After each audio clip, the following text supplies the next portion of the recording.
Hey guys, what's happening? How to scan QR code in Alight Motion.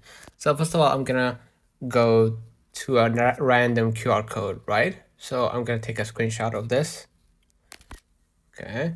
Now after I took a screenshot, I'm gonna go to a website called webqr.com. Again, webqr.com. And I'm gonna give access to the camera, right? Let me remove the ads. Now what I'm gonna do, I'm gonna just go ahead and paste or drag or drop the QR code here. So I'm gonna enter a photo and I'm gonna hit right here, done. Now what I'm gonna do, you're gonna be able to see the results from here, and you're gonna be able to scan or edit the QR code from here.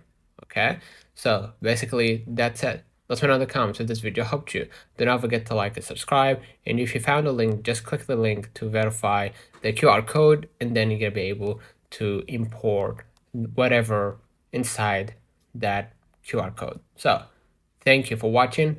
Catch you in the next time.